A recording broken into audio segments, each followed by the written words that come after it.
पटन उठून बसली. कवा कुठं गेला डॉक्टर, कोणती बिमारी तिच्या मस्तिकात आली होती नाहीच समजले आम्हाला. नाही पटला असाच एक प्रकार घडला. कारण मायबाप भगवान, मायबाप आहेत म्हणून आम्ही आहोत, परंतु मार्ग आहे परिवाराचा, एकट्याचे नाही आहे. परिवारामध्ये जेवढे जीवात्मा राहते त्या जीवात्म्यांना एक जीव जोपर्यंत होत नाही तोपर्यंत एक या कार्याला किंमत येत नाही. कवा प्रसंग येतील याचे नेम नाही. हा मार्ग धनाचे नाही आहे, हा धन नश्वर आहे, हा नश्वर धन आहे. आज आहे उद्या नाही आहे, आज मेरा आहे कल तेरा आहे. पण याकडे आमची नजरिया नाही, याकडे आमचे विचार नाही. आम्ही धनाच्याच मागे लागलो आणि वानाले सोडलो म्हणून कर्मभोग आला. पिंपळगाव येथील एक परिवार मार्गदर्शकाकडे आला. 11 वर्षापासून योग मिळत नव्हता. अनेक दवा दारू केले, अनेक पंड्या पुजाऱ्याकडे गेले, परंतु समाधान मिळेना.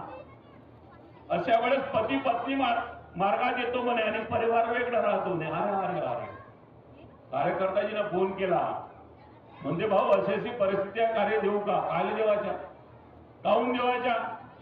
पण गड्या हो, जर तो परिवार मरतो आहे, हा मार्ग येण्याचा आहे, जाण्याचा नाही. या मार्गात कोणातरी या ठिकाणी सांगितलं का मार्ग सोडला. मार्ग कोणी सोडू शकत नाही. हा मार्ग येण्याचा रस्ता आहे, जाण्याचा अंत आहे. म्हणून हा मार्ग मुक्तीचा आहे. या मुक्तीच्या मार्गाला आम्ही समजू शकलोच नाही, कारण कधी नाही. हा मानव धर्म समजणे साधी आणि सोपी गोष्ट नाही आहे. जेव्हा त्या परिवारानं म्हणे मग भाऊ का करावा, पण त्या परिवाराला आपल्याला फेकता येत नाही, फेकायचे नाही. सांग, कार्य शब्दरूपी कार्य नाही देवाचे. सांग तू ज्या ठिकाणी तुला वाटते त्या ठिकाणी माग येऊ. नाही त्याला विनंती येत होती, नाही काही प्रार्थना येत होती. फक्त बाबा हनुमानजी म्हण की भगवान बाबा हनुमानजी, महान त्यागी बाबा जिमदेवजी, मी तुमच्या विचारात मरतो आहे, परंतु माझे परमेश्वर तुमच्या विचारापासून दूर जातो आहे. त्यांच्या मास्तिकात डोक्यात सुदबुद्धी तुम्ही निर्माण करा. करणारा तो आहे, मी नाही करू शकत. माझ्या क्षमता नाही, ते करणारा तो आहे. बाबांनी त्याच्याकडे बोट दाखवलं, परंतु बिनबोट माझ्याकडे दाखवतो, याच्याकडे दाखवतो. 4 बोट माझ्याकडे आहे का हे नाही समजलं, नाही पटलं आम्हाला. बाबांनी अनेक प्रसंगातून अनुभवातून आम्हाला जागवला. मग त्यांनी योग मागितला. जो पोथी वाचणारा माणूस, जो या मार्गाची रूपरेषा त्याला माहित नाही, 3 दिवस त्याने योग मागितला. 4थ्या दिवशी त्या बापानं तळ्यात पोथी विसर्जन केले आणि म्हणते मार्ग तुला नाही भेटला का, चालले का आपण कार्यकर्त्याकडे जाऊ. आणि परिवाराने कार्यकर्त्याकडे गेला. पुन्हा मार्गदर्शकानं फोन केला, म्हणते भाऊ परिवार आलाय, ज्या त्याला शब्दरूपी कार्य. आणि तोच महिना त्या पोरीला चुकला. 1 रुपयाची औषध लागली नाही. मग कोणाकडे चाललो आम्ही, कोण्या विचारावर चाललो आम्ही? शिक्षण हा आमच्या परिवाराचा साधन आहे. नोकरीमुळे आमचा परिवार साधतो आहे, परंतु ते नोकरी आम्हाला त्याची करायची आहे ज्याच्यामुळे आमचं जीवनमान साधलं. जे बाबांनी जीवनमान साधवला, माझ्या साधला, माझ्या शेजाऱ्याच्या साधला पाहिजे, तेच कार्य बाबांनी केले आहे. म्हणून आज परिस्थिती बिकट आहे. या मार्गाला समजलोच नाही आम्ही. फक्त आम्ही या मार्गाला समजतो उदबत्ती कापूर लावला म्हणजे भगवान भेटते, असा होऊ शकत नाही. कारण मार्ग दारू सोडण्याचे नाही आहे. दारू सोडून या मार्गात यावं लागते. माझ्या गावी जवळजवळ 25 वर्षाच्या त्यागी सेवक, या अवघ्या एका महिन्याची गोष्ट सांगतो. 25 वर्षाचा त्यागी सेवक आणि तो दारू सोडण्यासाठी मार्गात आला. पोरानं दारू पिणं सुरू केला. कर्म लपत नाही, लाग करे चतुराई. माझे कर्म, कारण हा पिढ्यानं पुढ्या चालत असणारे कर्म भोगही या मार्गात नष्ट होते. पण केव्हा? या आकारातले विकार नष्ट होतील तेव्हा. मग केवढाही दुःख असेल, केवढाही कष्ट असेल, निमित्त मात्र आम्ही सांगतो डॉक्टर कॅन्सर आहे. कॅन्सर हा जन्मजात झालाच नाही. माझ्या मास्तिकात कॅन्सर शिरला, माझी भावना त्याच्यात गेली आहे. हे आम्हाला नाही समजला, परंतु हे प्रसंग काहून आले याचा आम्ही शोध घेत नाही. जेव्हा त्या परिवारा प्रसंगाने पोरगा दारू पिवायला लागला, 1 वर्षापासून तो दारू पिऊन राहिलाय, सेवक त्याला नाना तऱ्हेचे बोलते आहे. मला त्या दिवशी त्याने बोलावले, अवघ्या 8 दिवसाची घटना आहे. भाऊ म्हणे अशी परिस्थिती झाली का करावा, माझ्या पोरगा असा असा करते. नेहमात तू चुकशील आणि जेव्हा मला विचारशील का तू दोषी आहे. पोरगा दोषी नाही. पोरगा पितो हा तुला दिसून राहिलाय, समाजाला दिसून राहिलाय, पण तुझे कर्म कुठेतरी लपले आले का? सांग, तू मार्गात काऊन आलास? म्हणजे दारू सोडण्यासाठी आलो. असा होऊ शकत नाही, असा होऊ शकत नाही. तुझे कर्म कुठेतरी लपले आहे, ते सांगावंच लागल. अनेक अनुभव सांगितल्यावर त्याने आपली आपली सांगितलं. बोलता बोलता आकाराचा विकार केला. कर कार्य 7 दिवसाचे कार्य केले आणि त्या दिवसापासून पोराची दारू बंद झाली. गिलास समोर येतं, गिलास जेव्हा समोर आला त्याच्या जंतू दिसायला लागले, वास वेगळी जेवायला लागली. तो पोरगा सांगे कसा मार्ग आहे. कर्म लपत नाही. माझे कर्म कवा प्रसंग हे दिल्याचा नियम नाही, परंतु या काळाची दिशा नाही. आमची याच्याकडे नजरिया नाही. आम्ही त्याच्याकडे नजर आड करतो आणि पहिलं वैद्याच्या मागे गेलो, आज त्याच्या मागे जातो. शरीर नसवर आहे, शरीर हा नसवर आहे. निसर्गाच्या संतुलनामुळे अनेक प्रसंग येतीलच, तेव्हा जेव्हा गरज पडल. परंतु आजपर्यंत एकाने सिद्ध करून दाखवलं नाही जे सिद्ध महान त्यागी बाबा जुमदेजीने आमच्या समोर ठेवले आहे. अनेक प्रसंग आहेत, अनेक अनुभव आहेत. ज्याचे बोट गळले त्याचे बोट आले. ज्याला डॉक्टर कॅन्सर म्हणे तो कॅन्सरवाला माणूस आजही आहे. आणि आज आम्ही कॅन्सरवर मरतो आहोत, मानव धर्माचे सेवक म्हणतो आहोत. या मानव धर्माला कोणी बदनाम करू शकत नाही. या मानव धर्माला कोणी वेगळ्या दिशेने देऊ शकत नाही. फक्त आम्ही सांगतो का हा मानव धर्माला बदनाम करते, या परमेश्वरी शक्तीला बदनाम करते, असा होऊ शकत नाही. मी माझ्या कर्म चुकले, मी बदनाम होईन, मला कुठेतरी कर्म भोगावं लागल, त्याला नाही. कारण जग जगता तो आहे, त्याची उत्पत्ती आमच्यामध्ये आहे. हे आम्हाला समजण्याची गरज आहे. एका क्षणाची जरी ते माता असली तरी, एका क्षणाची जरी पत्नी असली तरी अनंत कालाची माता आहे. काहून नाही? त्या जननीला आम्ही समजलोच नाही, तिला आम्ही ओळखलोच नाही. फक्त तिच्या स्त्री म्हणून उपभोग घेण्याचा प्रयत्न करतो. म्हणून बाबांनी तोही अनुभव आमच्या समोर ठेवला. पराया स्त्रीला बहीण म्हणून स्वीकारला. काहून? प्रत्येक दृष्टांत आमच्या समोर ठेवलेला आहे. जे मागे झाले, पुढे जे झाले आहेत ते पुढे होणार आहे, याचा दृष्टांत बाबाने आमच्या समोर ठेवलेला आहे. परंतु याच्याकडे आमची नजर नाही. म्हणून बाबाचे शब्द आहे, माझे सेवक बोटावर मोजण्या जोगे राहतील आणि तेच या देशाला घडवतील. त्याकडे आमची नजरिया पाहिजे. कोण कुठं जाते, कोण का करते, ज्याचे कर्म त्यानं करावा. कोणाकडे गारबेट लावण्याची आम्हाला गरज नाही. परंतु गड्या आज आम्ही धनाच्या मागे लागलो. धनी आहे, माझ्या सूडबूड चांगला आहे, पण माझे कर्म जरी वाईट असतील तर मला तुम्ही होता, मला थैथै डोक्यावर घेऊन मानता. हे आमची कुठंतरी चूक आहे. बाबांनी विचारायला जागला. जो गरीब आता गरीब असेल, एखाद्या झोपडी चुकीत राहत असेल, तरी त्याचे विचार जर महान असतील तरी तो महान आहे. त्याची आम्ही विटंबना करतो आणि मानव धर्माचे सेवक म्हणतो. खरंच समजला का मानव धर्म? मानव धर्म समजू शकत नाही. कठीण आहे गड्या. बाबांनी अनुभव दिले, प्रसंग नुसार घडला. एका त्यागी सेवकाची बहीण पोरगी एका पराया दारात गेली. 6 महिन्यापासून भाऊ कोमात, 6 महिन्यापासून कोमात. काहून? एक त्यागी सेवकाच्या लेकरू कोणताही प्रसंग येईल त्या प्रसंगातून त्याला वाचवू शकते, कारण पती हा तिचा भगवान आहे. पण केव्हा? चर्चा बैठकीत जाईल तेव्हा, विचार घडतील तेव्हा ना. उदबत्ती कापूर लावल्यानं भगवान नाही भेटत, विनंती प्रार्थना केल्यानं भगवान नाही भेटत. जो संविधान बाबांनी दिला त्या संविधान आम्ही चोडत नाही, त्याला निचोडत नाही, त्याचा अभ्यास करत नाही, कारण अनुभवातून आम्हाला जागवायचं आहे. बाबांनी रात्री 2-2 वाजेपर्यंत, आता दांडे भाऊ आहेत, आमचे हडवर भाऊ बी आहेत, का रात्री 2-2 वाजेपर्यंत बाबांनी चर्चेतून जागवला, अनुभवातून जागवला. पण आज आम्ही वेगळ्या दिशेने चाललो, वेगवेगळ्या पद्धतीने आम्ही जाऊन राहिलो. जग जसा करते आम्ही तसा करतो. खरंच घड्याळ मानव धर्म समजेल. उत्साह करायचा आहे, नाचगाणं करायचं आहे, पण केव्हा त्याची मर्यादा असते, त्याचा विचार असते. बाबा महान टाकी बाबा जुमजेजीची जर आम्हाला जयंती पुण्यतिथी करायची असेल तर एक चित्त एक लक्ष एक विचार. जर या विचाराला आम्ही जात असू तर समाज आम्हाला वेगळ्या नजरेने पाहिजे. जेव्हा बाबाची अंतिम यात्रा निघाली, काही पाहिला असेल, पुरा नागपूर शहर दणानून गेला. पण आज त्यांची जयंती होते तर थै थै थैया ननक मेरे भैया याकडे आम्ही चाललो आहोत. मानव धर्माचे सेवक म्हणतो. समजला का मानव धर्म?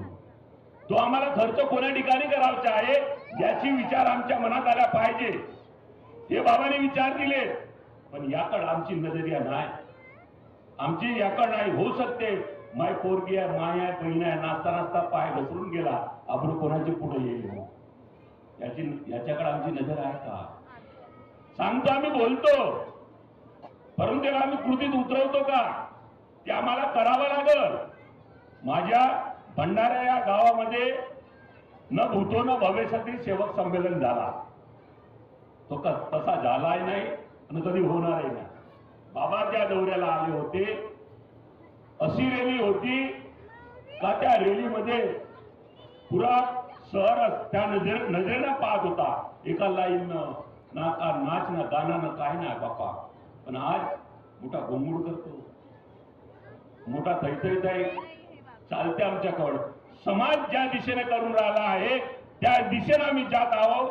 आणि त्या दिशेने जर मी तुम्हाला नेत असेल तर मी दोषी आहोत, तुम्ही नाही. मी तुमच्याकडे दोष देणार नाही, मी दोषी आहोत. कारण माझे विचार त्या विचाराकडे गेले पाहिजे. एवढी जबाबदारी मला समजायला पाहिजे. ते विचार बाबाने दिले. याकडे आम्हाला जर केलो तर मानव धर्म समजेल, नंतर समजू शकत नाही. आम्ही बाबा हनुमानजी आमचे भगवान म्हणतो. बाबा हनुमानजी भगवान नाही, त्या काळातले ते हनुमंत ज्यांनी सतयुगामध्ये जे कार्य केले तेच कार्य महान त्यागी बाबा जुमदेवजीनं या कलियुगात करून दिलं आहे. म्हणून त्या दैविक शक्तीला नाव दिलं आहे. मग माझा बाप त्या मंदिरात जात होता ना, काऊन कर्म भोगलं न, काऊन म्हशी रक्त देत होत्या, काऊन भावाचा हात फुगला होता. भाऊ धाडदी पड पैलवान लहानसा एक बोटानं मारला तर कोलांडा खात होता, काऊन? मग तोही तर अनुमानच होय ना. जेव्हा वचन त्यानं दिलं, या आकारातला विकार गेला तर भगवान उभा झाला. कोणती प्रतिमा दिला मार्गदर्शकानं? पडोळे साहेबांना कोणती प्रतिमा दिला तुमच्या आमच्या जवळ? का पडोळे साहेबांचा जय जयकार करतो का आम्ही? म्हणला कधी पडोळे साहेबांना? जय जयकार आम्ही त्या दैविक शक्तीचा करतो. आम्हाला कोणी नास्तिक नाही म्हणायला पाहिजे, आम्हाला कोणी गालबोट नाही लावायला पाहिजे. म्हणून त्या दैविक शक्तीला नाव दिलं आहे. पण हे नाही समजलं, हे नाही पटले. म्हणून बाबांनी पटवून दिला, अनुभव दिले. मग आजही प्रसंग येऊन राहिले. काऊन? आजही प्रसंग येते. माझ्या गावामध्ये दुसरा घडला असा प्रसंग. 25 वर्षाचा त्यागी सेवक, 25 वर्षाच्या त्यागी सेवक आणि माझ्यासारखे दाढ दिपट 2 लेकरं. माय नव्हती पेलत बापा, असे उठून परे दोघे पोराले उचले. एवढी शक्ती विकारी आहे, विकारी शक्ती आहे. ते काहून आले? जे जे दुःख होते तेच दुःख त्या घरामध्ये पुन्हा आले. एक त्यागी परिवार. काहून असा घडला? माझा भाऊ, माझा परिवार पूर्ण रात्री 2 वाजेपर्यंत नाना तऱ्हेचे तीर्थ करून दे, भक्ती करे, असा करणार का, तसा करणार का? असा होईल का? हो, असा होऊ शकत नाही. मी नियमात चुकलो आहोत.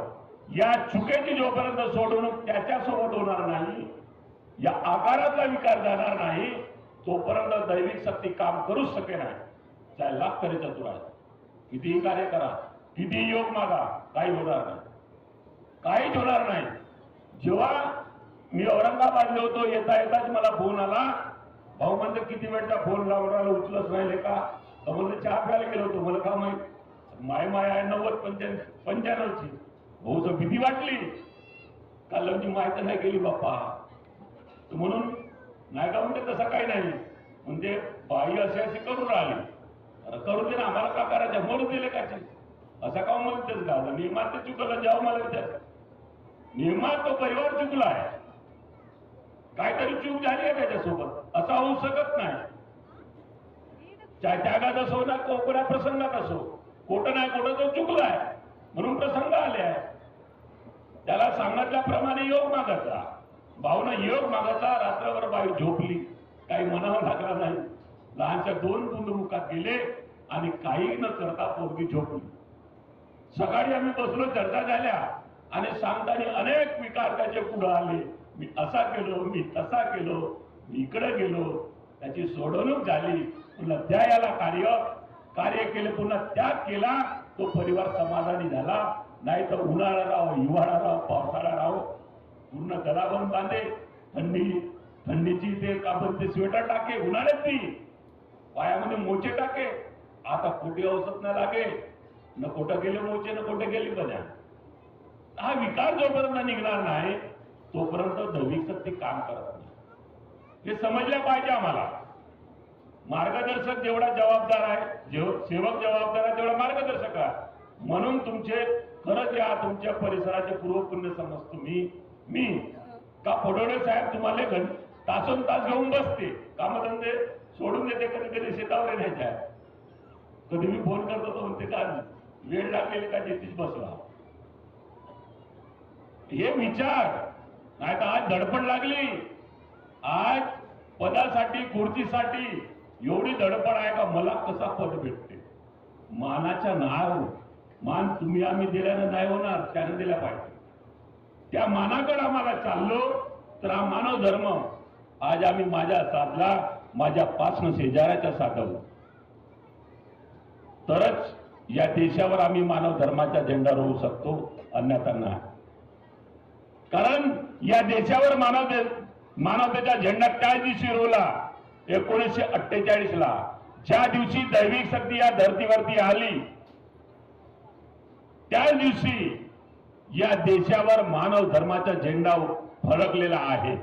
चाहे कोणी माने अथवा ना माने, बाबाची वाणी आहे आणि बाबाची वाणी कधी खोटी ठरू शकत नाही. कोणीही राहो, कुठेही विद्वान राहो, कारण प्रत्येक प्रसंग, प्रत्येक अनुभव तुमच्या आमच्या समोर आलेला आहे. जेव्हा देशावर संकट होते त्यावेळेसही या दैविक शक्तीनं काम केलं आहे, अनुभव आहे. आज या कोरोनाच्या काळातही प्रसंग अनेक आले तरी दैविक शक्तीनं काम केलं आहे. याकडे आम्हाला जावायचं आहे, पण आज आम्ही त्याच्याकडे चाललो आणि जावा लागल. त्या विचारानं आम्हाला चालावं लागल, तरच आम्ही या मानव धर्माला समजून, अन्यथा मानव धर्म समजू शकत नाही. हा मानव धर्म उद्बत्ती कापराचा नाही आहे, हा मार्ग भक्तीचा नाही आहे, हा मार्ग विचाराचा आहे.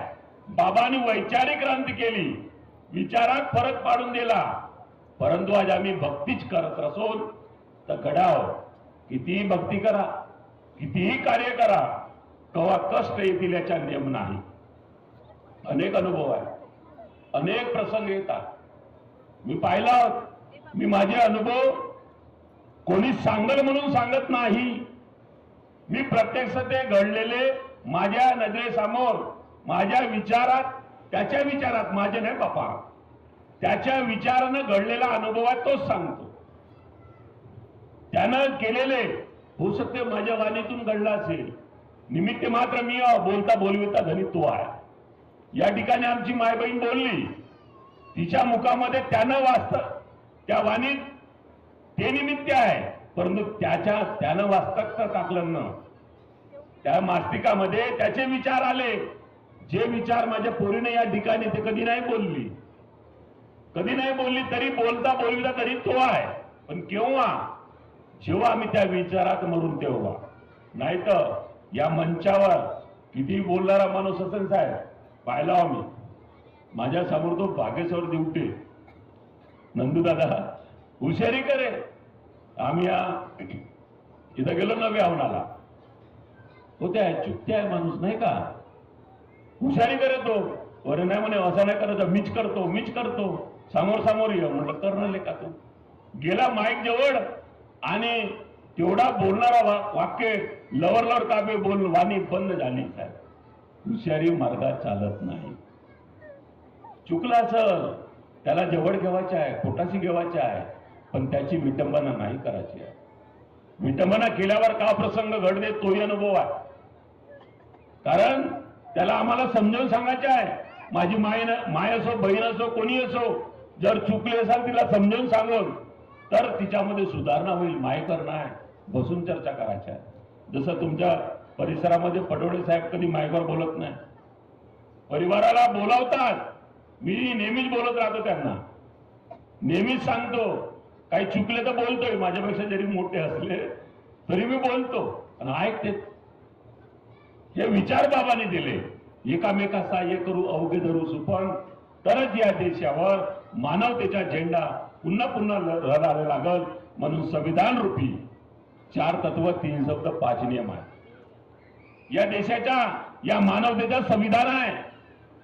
नाही तर आज आम्ही, माझ्यासारखे विद्वान लोक म्हणायला लागले या संघटना तयार करा, या संघटनेत न जा. बाबांनी संघटनेच्या मागे नाही लागले. बाबा संघटनेच्या मागे नाही लागले. खरंच आम्हाला जो अधिकार मागण्याचा प्रयत्न करतो, बाबासाहेबांना जो संविधान दिला तो अधिकार तुम्हाला मिळाला आहे का? नाही मिळाला. तो आजही बंद आहे. परंतु महान त्यागी बाबा जमदेवजींना जो संविधान दिला, तो संविधानामुळे तुमच्या आमचं जीवन उज्ज्वल झाला, आमचा परिवार जागला. 1 नाही 2 झाले, 2 नाही 3 झाले. तो धनाचा लैला होऊन राहिला. पण या धनाला वाढवायची गरज आहे. या विचाराने जर आम्ही चाललो तर खरंच मानव धर्म आम्हाला समजेल, अन्यथा मानव धर्म समजू शकत नाही. म्हणून बाबांनी दिलेले 4 तत्व 3 शब्द आणि 5 नियम अनमोल आहे. या मानव धर्माचा संविधान आहे, याला आम्हाला जपायला पाहिजे. आणि मी आहे तोपर्यंत बाबांनी दिलेले 4 तत्व 3 शब्द आणि 5 नियम परिपूर्ण पाळण्याचा प्रयत्न करीन. आपणही करावा एवढाच बोलतो आणि वाणीला विराम देतो. सर्वांना माझा नमस्कार.